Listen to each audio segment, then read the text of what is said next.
खबर आजमगढ़ जनपद से आ रही है, जहां आजमगढ़ के डीएम नागेंद्र प्रसाद सिंह ने कहा कि रमजान उल मुबारक का मुकद्दस महीना चल रहा है और दूसरी तरफ कोरोना महामारी। ऐसे में आप हजरात से गुजारिश है कि ईदगाह न जाएं, सोशल डिस्टेंसिंग का पालन करते हुए ईद मनाएं, किसी से गले न मिले। साथ ही यह भी बताया कि लॉकडाउन के चौथे चरण में लगभग नियम व शर्तें वही रहेंगी जो लॉकडाउन 3 में थी, क्योंकि जितनी छूट आजमगढ़ जनपद में पहले भी जा चुकी है वह कम नहीं है। अब तक 71,000 टोटल प्रवासी मजदूर आजमगढ़ जनपद में आ चुके हैं तथा ग्राम स्तर पर जो प्रवासी मजदूर आए हैं उनके खाद्यान्न वितरण, भूख सुरक्षा और योजनाओं से जुड़ने के लिए लेखपाल व सेक्रेटरी का काम कर रहे तथा डीएम नागेंद्र प्रसाद सिंह ने बताया कि सचटी को लेकर 4 जगहों को सील किया गया है, जिसमें नेतू, जियापुर, दक्षिणी और जमालपुर। लेकिन जो वर्तमान मानक है उसके हिसाब से चक सिटी अब उस दायरे से बाहर है और जो प्रवासी श्रमिक आ रहे हैं उनसे घृणा न करें, रोग से घृणा करें और मानवीय व्यवहार करें। साथ ही डीएम नागेंद्र प्रसाद सिंह ने यह भी बताया कि अब तक 15 लोगों के सैंपल पॉजिटिव आए थे, जिसमें 9 लोग ठीक होकर अपने घर चले गए हैं। एक व्यक्ति की दुर्भाग्यवश मौत हो गई है। शेष 5 लोगों का इलाज चल रहा है। पेश है हमारे संवाददाता मनोज दुबे की एक रिपोर्ट। सलामुन अलैकुम। एक ज़रूरी ऐलान समाअत फरमाएं। जैसा कि आप सभी हजरात वाकिफ़ हैं कि रमज़ानुल मुबारक का मुक़द्दस महीना चल रहा है और दूसरी तरफ मौलिक मर्ज कोरोना वायरस ने पूरी दुनिया में वबा की शक्ल इख्तियार कर ली है, जो कि आलम इंसान के लिए परेशानी का सबब है। इस मर्ज से बचने का जो सबसे कामयाब तरीका है वो समाजी दूरी है। लिहाजा आप सभी लोगों से गुजारिश है कि शब कद्र और आखिर की दूसरी ताक रातों में लोग घरों पर ही इबादत करें। इस ईद नए कपड़े न खरीदें, पहले के साफ लिबास ही पहने, बिला ज़रूरत ख़रीदारी के लिए बाज़ारों में भीड़ न लगाएं। जुमतुल विदा और ईदुल फित्र की नमाज भी बराए मेहरबानी घर पर ही अदा करें, मस्जिद या ईदगाह में न जाएं। ईद के दिन अपने घर वालों के साथ ही खुशियां मनाएं। अपने रिश्तेदारों, दोस्तों और पड़ोसियों को फ़ोन पर ही मुबारकबाद दें। गले मिलना और मुसाफा करने से पूरी तरह परहेज़ करें। किसी को घर ना बुलाएं और ख़ुद भी किसी के घर न जाएं। अभी तक आप हजरात ने पहले कोरोना से मुताल्लिक बताई गई सभी एहतियाती तदाबीर पर अमल किया है। उसी तरह आप सभी से मुअद्दबाना गुजारिश है कि इस वायरस को जड़ से ख़त्म करने के लिए अपनी खिदमत जारी रखें। आइए हम सभी रमज़ानुल मुबारक के बाबरकत मौके पर इस बीमारी आशीष श्रमिक हमारे आ रहे हैं, स्वाभाविक रूप से बहुत अधिक पीड़ाओं से गुजरते हुए आ रहे हैं और गांव में आने के बाद भी कम्युनिटी ट्रांसमिशन ना हो, इसके लिए गांव के लोग भी उनसे दूरी रख रहे हैं, रखना चाहिए। लेकिन कहीं कहीं पर ये दूरी घृणा का स्वरूप भी ले रही है, जिसके विषय में पहले भी अनुरोध किया था कि आप रोग से बचाव करें, रोगी से घृणा न करें। और अभी जो रोगी नहीं है, जिसके अंदर संक्रमण नहीं है, उसकी संभावना मात्र से फिजिकल डिस्टेंस रखें, उनसे दूरी रखें भौतिक, लेकिन उनके साथ बर्ताव मानवीय ज़रूर करें, ये आग्रह है। ग्राम स्तर पर जो प्रवासी श्रमिक आए हैं उनके खाद्यान्न वितरण, भूख से रक्षा और योजनाओं से जोड़ने के लिए जो ग्राम स्तर पर लेखपाल और सेक्रेटरी काम कर रहे हैं, जैसे राशन की व्यवस्था में सुपरवाइजर्स हमने लगाया है कुछ राजस्व ग्रामों पर, क्लस्टर पर, और ब्लॉक लेवल पे 2 सेक्टर में डिवाइड करके सेक्टर ऑफिसर लगाया है और बीडीओ के माध्यम से एसडीएम फीडबैक लेते हैं।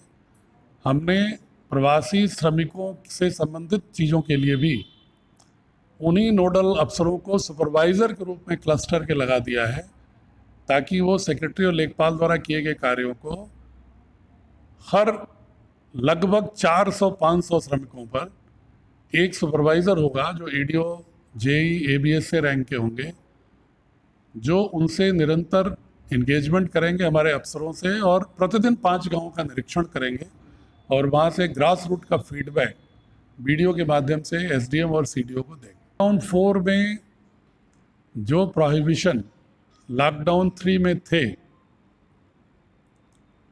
वो लगभग यथावत वही हैं। अभी प्रदेश सरकार से आदेश प्रतीक्षित है, भारत सरकार का ही हमने भी देखा है। हम लोग जो निर्णय लेते हैं प्रदेश सरकार के इस पर लेते हैं, लेकिन जितनी छूट इस जनपद को पहले ही दी जा चुकी है, जिलाधिकारी के रूप में जनपद के सामुदायिक संक्रमण की किसी भी संभावना से बचाने के लिए जो मेरा मत है कि अगली कोई भी छूट निकट भविष्य में नहीं दी जानी चाहिए। इसलिए क्योंकि जो प्रवासी श्रमिकों का एक बहुत बड़ा सैलाब 30 अप्रैल से लेकर आज तक सिलसिला जारी है। कल शाम तक लगभग 32,000 लोग नियमित साधनों से और 39,000 लोग अपने निजी साधनों से जनपद में आ चुके हैं। ये सिलसिला जारी है और उम्मीद है कि यह हम लोग अगर 25 मार्च से तुलना करेंगे, गणना करें, तो हो सकता है अगले एक हफ्ते तक जो ये सिलसिला जारी रहेगा, तब तक हम 1 लाख क्रॉस कर जाएंगे। तो ऐसी स्थिति में जब तक इनका होम क्वारंटाइन मिनिमम 10-12 दिन ना हो जाए, उनके लक्षणों का एक ऑब्जर्वेशन ना हो जाए, आवश्यकता पड़ने पर उनकी सैंपलिंग ना हो जाए, आइसोलेशन ना हो जाए, तब तक मुझे नहीं लगता कि अगले किसी छूट की आवश्यकता है। वैसे ही बहुत सारी छूटें लोगों को मिल चुकी हैं। कई माध्यमों से 1616 और निजी माध्यमों से जो लाल पैथोलॉजी वगैरह है उसमें कुल 62 सैंपल लिए गए। कुल 1678 सैंपल अब तक लिए जा चुके हैं, जिसमें से अभी 246 सैंपल आने बाकी हैं परिणाम। 243 गोरखपुर से और 3 प्राइवेट पैथोलॉजी से।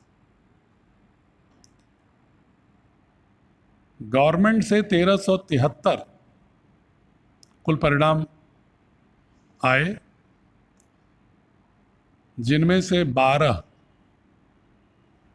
पॉजिटिव पहले थे, 2 पॉजिटिव आज आए, तो कुल 14 पॉजिटिव हो गए और 1361 नेगेटिव आए। जो प्राइवेट पैथोलॉजी थी उसमें 59 रिसीव हुए, जिसमें से 58 नेगेटिव थे। एक प्रकरण जो दिल्ली का आज़ाद मंडी में पॉजिटिव आया था लाल पैथोलॉजी का, जो राजकीय मेडिकल कॉलेज में इलाज के लिए था, वह उपचारित होकर के घर भी वापस चला गया है। तो इस प्रकार कुल शुरू से अंत तक पॉजिटिव केसेस 15 आए, जिनमें से एक की दुर्भाग्यपूर्ण ढंग से मृत्यु हो गई थी, जो मुंबई से 13 को आए थे, 14 को एडमिट हुए थे। इसके अलावा 9 लोग उपचारित होकर के वापस चले गए हैं। करके 2 चुनौतियां सामने आ रही हैं। पहली चुनौती सामुदायिक संक्रमण न फैले, इसकी व्यवस्था, और दूसरी चुनौती कि वो बहुत सारे दंश झेलते हुए आए हैं, तो यहाँ आने के बाद उनका मनोवैज्ञानिक, आर्थिक और सामाजिक व्यवस्थापन, ये 2 चुनौतियां प्रमुख रूप से हैं। प्रथम चुनौती के लिए स्वास्थ्य की टीम, आशा, लेखपाल लगे हुए हैं, जो पर डे काउंट कर रहे हैं कौन लोग आए, उनका स्वास्थ्य परीक्षण कराना, फ्लायर होम क्वारंटाइन कराना। और दूसरे फ्रंट पर व्यवस्थापन के लिए सेक्रेटरीज और ग्राम विकास और पंचायत विभाग को हमने लगा रखा है, ग्राम स्तर पर भी, उच्च स्तर पर। लेकिन मुझे अनुभव हुआ कि एक ऐसे भी लिंक की ज़रूरत है जो इन प्रवासी श्रमिकों से इंगेजमेंट करे, जो इनसे वार्ता करे, जो इनकी काउंसलिंग करे, जो इनको होम क्वारंटाइन के महत्व को समझाए, वो उसे हल्के में ना ले या उसके प्रति लापरवाह ना हो या उसको बोझ न समझे। साथ ही उनको योजनाओं की जानकारी हो सके कि जो यहाँ आए हैं तो हताश निराश ना हो, उनके मन में क्या इच्छा है, क्या हुनर है, क्या कर सकते हैं। इसलिए हमने निर्णय लिया कल कि जितने भी गांवों में 10 से अधिक प्रवासी श्रमिक आए हैं, वहां पर एक शिक्षक को प्रवासी श्रमिक मित्र के रूप में तैनात करेंगे और उन शिक्षकों की सूची बन रही है। आज आदेश निर्गत हो जाएंगे, एक एक गांव में सूची निकाल लिया हमने, और फिर उनकी ब्लॉक स्तर पर उन प्रवासी श्रमिक मित्रों की का प्रशिक्षण करेंगे।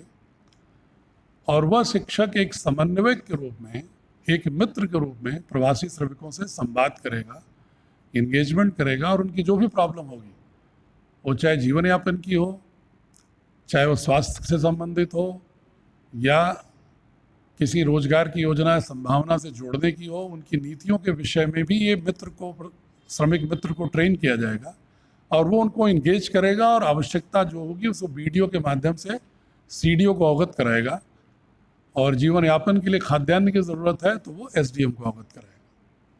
तो एक लिंक बीच में, इंगेजमेंट लिंक के रूप में, एक काउंसलर के रूप में, फ्रंट फिलासफर गाइड के रूप में शिक्षकों को रख रहे हैं उनको। लेकिन पहले हम ट्रेनिंग भी देंगे डिटेल, ताकि वो ठीक से संवाद भी करें और योजनाओं की उन्हें जानकारी भी हो और उच्च स्तर पर पहुंचाने का जज्बा भी हो।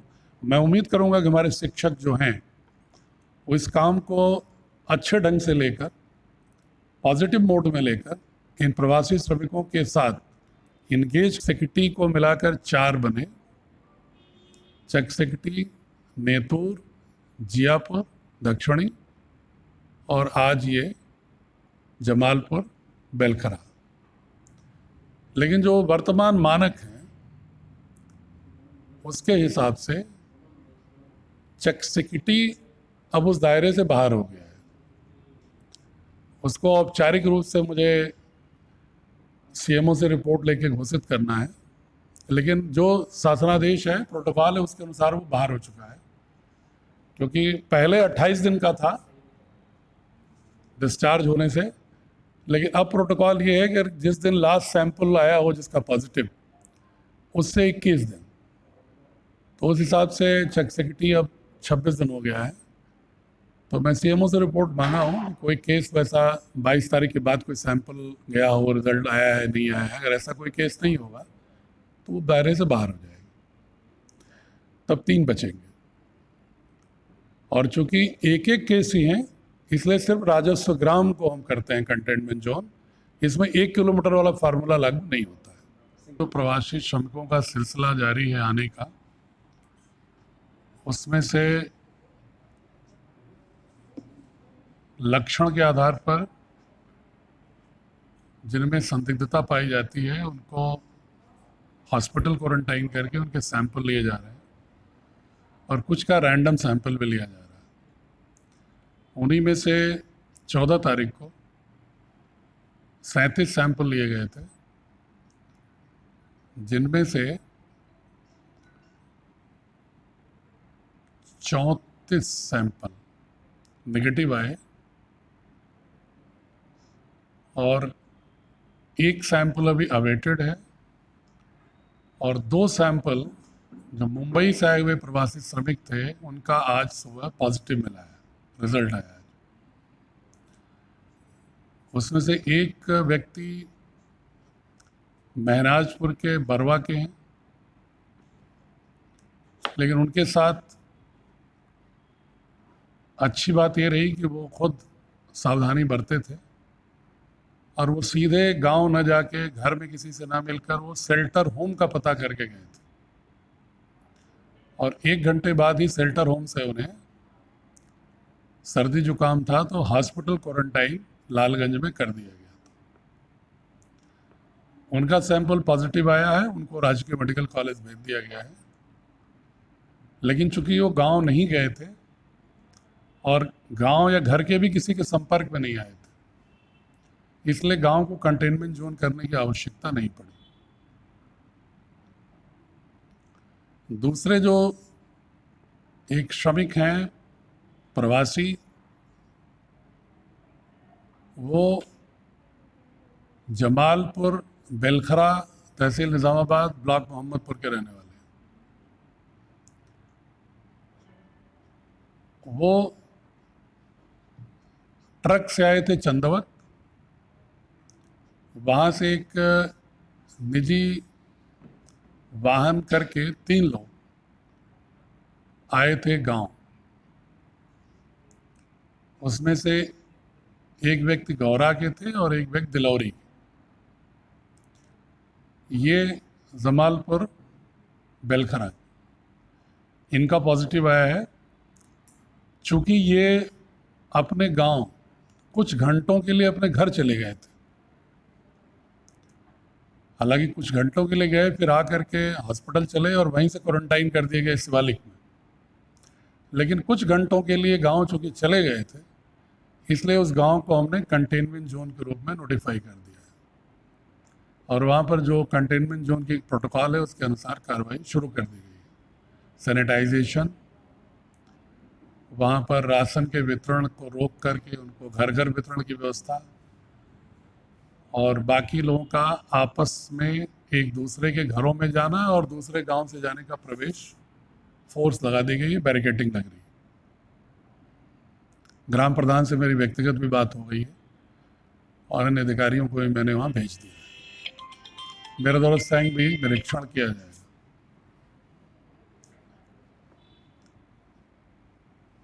इसी तरह और भी जितने प्रवासी श्रमिक आ रहे हैं, अब हमने आदेश किया है कि लक्षण ना भी हो तो भी शेल्टर होम से घर जाने से पहले बीच में प्रतिदिन कम से कम जिले में 50 से 60 पूल सैंपलिंग, टेस्ट सैंपलिंग जरूर करेंगे। वो प्रोसेस 2 दिन से शुरू है और इसीलिए डेली 60 से लेकर के 100 के बीच में सैंपल जा रहे हैं। जैसे परिणाम आते जाएंगे कार्रवाई करते जाएंगे।